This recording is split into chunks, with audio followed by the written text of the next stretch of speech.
এই ওয়ার্কআউট করা সব কিছু করা মানে কোনো লাভ নাই যদি খাওয়া দাওয়া না হয়।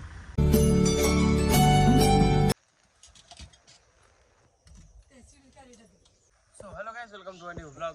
এখন বাজে 9টা, এখন শুরু করছি। এখন গাইস দেখো ছোলা কালকে রাত্রে ভিজিয়ে রেখেছিলাম, তো এখন ছোলা খাবো। এতগুলো খাওয়া যাবে মা? এই ছোলাগুলো অল্প চিড়ি ভাজবা, চিড়ির মধ্যে দাও, ভালো লাগবে। আজকে দৌড় মারিছে, পায়ে ব্যথা করছে। কালকে ঘুমাতে প্রায় 3টে বেজে গেছিলো, উঠেছে আবার 5:30টার সময়, দিয়ে আবার গেছিলাম ফিল্ডে। এখন আসলাম, এসে মুখ চোখ ধুয়ে ফ্রেশ হলাম। এখন এই যে অল্প ছোলা আছে, খাবো, খেয়ে তারপরে একটা কাজ আছে, বাজারে যাব। মা বলছে মানে কি একটা জমা দিয়ে আসতে, ফর্মের কিছু একটা, তো ওটা জমা দিয়ে এসে তারপরে চুল কেটে আসবো। আর আজকে বললা যে ঘরে মনীষ আসবে, কই রোদ কই? এই জায়গায় চালাটা ফেলে দিয়ে জায়গায় টিন লাগাতে হবে, আজকে আসেনি। এগুলা হচ্ছে মাকড়সার বাসা, এগুলা না নষ্ট করলে এর ভিতর থেকে আবার মাকড়সা বেরিয়ে আবার ঝুলে লড়ে যাবে, তো সেজন্য পুরোপুরি ধুতে হবে। পায়ে আমার ব্যথা করছে, হাঁটতে পারছি না। কাকে দৌড়াতে গেছিলে চাকরি করবে নাকি? চাকরি করার জন্য দৌড়াতে হয় নাকি? না, দৌড়াতে গেলাম শরীর ঠিক থাকবে যে। ছোলা খেয়ে ঘোড়ার মতো দৌড়াতে হবে। রাত্রেবেলা শেক বানিয়েছিলাম, দিয়ে শেকের মধ্যে এতগুলো ছোলা দিয়েছিলাম, ছাতু খতম হয়ে গেছে। হ্যালো মা, ছাতু নেবা? হ্যাঁ, এই আমটা দেখো, কোন গাছের আম এত সুন্দর, কালার দেখছো? খেতে ইচ্ছা করছে কিন্তু না, শেক বানানো হবে রাত্রিবেলায়, এটা দিয়ে বাবা খেয়ে নেবে পরে। কি রান্না হবে? ফোন লাগিয়েছে, ব্যস্ত মানুষ। এই দেখো এখানে বসে থাকতে থাকতে 2-3টে ফোন করা হয়ে গেল। ছোলাগুলো খালি ভাজবা না এর মধ্যে ছেড়ে দিবা? খালি ছোলা ফোন করছে, এখন ব্যস্ত আছে, আগে ফোন হোক, না হলে আমার সাথেও কথা বলবো না। আবার দেখো কাটাই না, আর একটা ফোন ঢুকছে। শুধু রাত্রি টাইমটুকু আরাম পায়, বাকি সারাদিন ফোন হ্যালো হ্যালো। তেল পড়ছে, এরে বাবারে কি গরম, না কি ফাটা ফাটছে চটপট চটপট করে।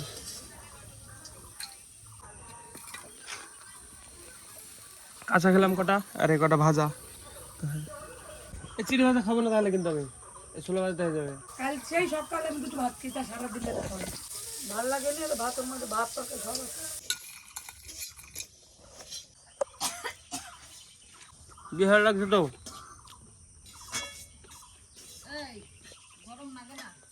না তো তুমি ঝুটি খুললে দেখো তোমার কত বড়।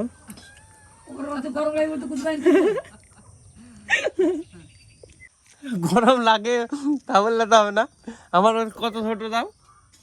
এক সেকেন্ড ছাড়তে পারিনি চুল, যখন ফ্যান চালায় তখন কেন ছাড়ি?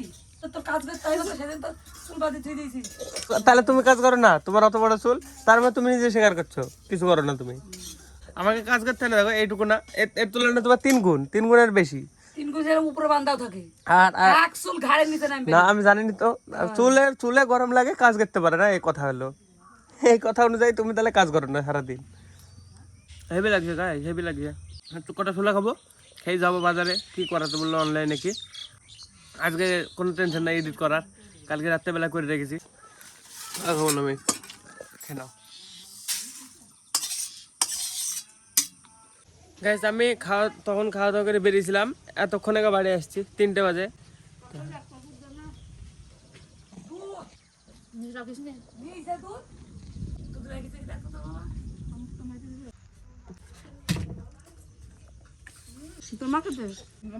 একবার ঢাল দে, তখন গোছাইবে, তখন কেজির পোয়া নিব যে আমি ঘষের কাছে। কেজির পোয়া আবার কাকে বলে? ঘষের কাছে তো কয়টুর পোয়া বুঝেছিস? 1 পোয়া 1 গ্লাস হয় না? না না, আমাদের পোয়া লাগলা। ও ওকে ওকে। দেখো চুল কাটে এসছে, এইটুকুনা কাটাতে যাই এতক্ষণে আসছে। এইটুকুনা কাটাতে আমার 15 মিনিট থেকে 20 মিনিট সময় লাগে, বসে থাকতে হয় 3-4 ঘন্টা। অনেকে থাকে ওর পেছনে বসে থেকে কাটা। আমি ভাবছি আজকে যদি আমার এডিটটা না হচ্ছে তাহলে কখন করতাম। তার উপর আবার দেখো বৃষ্টি এসেছিলো একটু আগে, দেখো পুরো কাদা কাদায় বাইক ঢুকিয়েছি, পুরো ছাপ হয়ে আছে। এই দেখো এখানে এভাবে আমি হেলথ মেনটেন কিভাবে করব? সকাল থেকে কিছু খাইনি, এখন খাবো। আর ওয়ার্কআউট করা সব কিছু করা মানে কোনো লাভ নাই যদি খাওয়া দাওয়া না হয়। বাড়িতে আজকে রান্না করেছে কচুর তরকারি, খালি আমার খেতে একদম ফালতু লাগে। ডিম ভাজবে, খালি ডিম ভাজতে খাবো। এভাবে হেলথ মেনটেন আমি কী করে করবো এটা ভাবছি। পায়ের ব্যথা এখনও ঠিক হয়নি, শুতে পাইনি, ঠিক হবে কীভাবে? আর ভাগ্যিস কালকে আমি রাত হয়েছিল তাও এডিটটা কমপ্লিট করেছিলাম, নাহলে এখন দেখো বৃষ্টি পড়ি না, নার্সের পাড়া যেতে পারতাম না কিছু। এখন আপাতত মেঘলা মেঘলা যাচ্ছে, বৃষ্টি আবার আসতে পারে। পুরো আকাশ একদম থেমে আছে, আসতে পারে বৃষ্টি। আজকে তো বৃষ্টি পড়লো, কালকে আসবে ঘরটা করতে, টিনটা লাগাতে। বৃহস্পতিবার না? বৃহস্পতিবারের সাথে সাথে কি বাস কাটবে? রবিবারে বাস কাটে না? রবিবার বৃহস্পতি শুরু হবে। বারে কি থাকে? বারটা তো একটা দিন। দিন দিলে তো হবে না, বাসের জন্য বাসেরও জন্মদিন। না। যদি কেউ বৃহস্পতিবারে মারা যায় তাহলে তার খাটিয়া করে না বাস কাটি? ও ও, ঘরটা করা শুভ কাজ না? তর্ক করিস নি, হাঁটে আমার কাছ থেকে। তর্ক করিস নি, এইটা তো সত্যি কথা বলছি, আমি সাফ সাফ বলছি। তুই সত্যি কথা তোর মরা মানুষের উপকার আর বাঁচা মানুষ ঘরে থাকবে, ওইটা হচ্ছে পাপ। তোমাদের সত্যি ভাবনা চিন্তা। বাড়ি দিবে না? ঠিক আছে ঠিক আছে, কোনো ব্যাপার নাই, ওকে। শুভ কাজের জন্য দিবে, আর ঘরে থাকা, ঘর করে থাকা অশুভ কাজ। চলো আমি খাওয়া দাওয়া করি ফার্স্টে। তবে এই রে বাবারে, এখানে একটা মেঘ ঝিমকালো, বিশাল জোরে ঝিলকালো, ভয় লেগেছে, আমি বাজগা পড়বে মনে করলাম। আজকে বাজারে বিপ্লব দোকানে বসছিলাম, বাজগা পড়েছিল যে একদম সামনে, একদম মানে সামনে এরকম কারেন্টের তারে লাইট বেরিয়ে উপর দিকে চলে গেল। আমি দেখি ভয় লেগেছে একবারে, আমার সত্যি ভাবছিলাম গেল বোধ হয়, গায়ে পড়লে তো খবর। আমার তো মানে আমিষ নিরামিষ না, আমি ডিম ভাজা খেতে পারি, খেয়েই কোনো ব্যাপার নাই, কিন্তু বাকি মাছ মাংস খেতে পারিনি। ডিম ভেজে খেলে কিছু হয় না, কেন কি জানি। এটা গরম গরম ডিম ভাজা আমার জন্য খালি। ওরে বাবার চোখ জ্বলছে কত, ঘরে এত ধুমু হয়ে গেল কি রে? রে বাবারে, চোখ জ্বলে গেল একবারে। খাওয়া দাওয়া করে আমি ঘুমিয়ে গেছিলাম, উঠে এখন আর চলতে পারছি না। আমি পায়ে ভীষণ ব্যথা করছে, দুই পায়ে, এই যে এই জায়গাটায়, একদম ডিমে এই জায়গাটায়। আমি আজ পর্যন্ত এভাবে ট্র্যাকে মনে হয় দৌড়েছি, আমি ভুলে গেছি কোনোদিন মানে দৌড়েছি বলে। দৌড়াতে আমার মানে অ্যালার্জি, দৌড়াতে আমার ভালো লাগে না, একদম না। একবার ছোটোবেলায় ফোরে থাকতে একবার দৌড়েছিলাম আমি আমাদের স্কুলে, মানে 100 মিটারে আমি নাম দিয়েছিলাম, দিয়ে প্র্যাকটিসের দিন বিশাল জোরে দৌড়েছি, আর এমন যন্ত্রণা করেছে আমার পায়ে, এইখানে আর এইখানে দিয়ে, মানে আমি উঠতে পারিনি 3 দিন। দিয়ে তারপরে থেকে দৌড়াতে আর দৌড়াইনি। তো ডাক্তার দেখি, ওষুধ খেয়েই তারপরে ঠিক হয়েছিল, এমন পায়ে যন্ত্রণা করছিল। দিয়ে তারপরে থেকে আমার মানে দৌড়ানো বন্ধ, একদম অ্যালার্জি।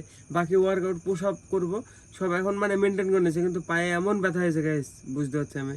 কালকে যেই হালকা দৌড়াতে বলছে সবাই, অনেকে যায় ফিল্ডে দৌড়াতে, তো ওদের মধ্যে আমি একজনকে বললাম, চুল কাটতে গেছিলাম, এখানে এসেছিলো, দিয়ে বলছি যে মানে পায়ে ব্যথা হয়েছে, দিয়ে ও বললো যে কালকে যে তাও দৌড়াবা, একটুখানা পারলেও দৌড়াবা, নাহলে আরও ব্যথা হবে, তাই বললো। সেজন্য কালকে আবার উঠতে হবে। তো হ্যাঁ, এখন অনেক রাত্রি হয়ে গেছে, তাও কোনো ব্যাপার না, কারণ আমি ঘুমিয়েছি। দেখো এখন টাইম দেখো 1:16। তো হ্যাঁ, আজকেও রাত্রিবেলা এডিট কমপ্লিট করে নিয়েছি। তো হ্যাঁ, এখন আপলোড লাগিয়ে তো ঘুমাবো। এডিট আপলোডের চিন্তা দূর, কালকে তো বৃহস্পতিবার, এ ঘরে লোক আসবে না, বৃহস্পতিবারে অশুভ বাস কাটা। হ্যাঁ, মরা মানুষের জন্য শুভ, জীবিত মানুষ ঘরে থাকা এটা অশুভ কাজ গাইস, তো বাস দিবে না। ইয়ার কি করছে গাইস। তো চলো আমি এই ব্লগটা এন্ড করছি, ছোট ব্লগ হয়েছে বাট কোনো ব্যাপার না, কিন্তু আজকে দিনটা ভালো ছিল। যাই হোক, মানে পুরো ভালো হেভি হেভি কাটলো। এখন আপাতত আমি ঘুমাবো, আজকে 2টোর আগে ঘুমিয়ে যাবো, কালকে 3টে বেজে গেছিলো ঘুমাতে। যাই হোক চলো, আজকে ব্লগের জন্য এইটুকু নাই। ব্লগ ভালো লাগলে অবশ্যই লাইক করে দিও, চ্যানেলে যদি নতুন হয়ে থাকো তো অবশ্যই সাবস্ক্রাইব করে দিও।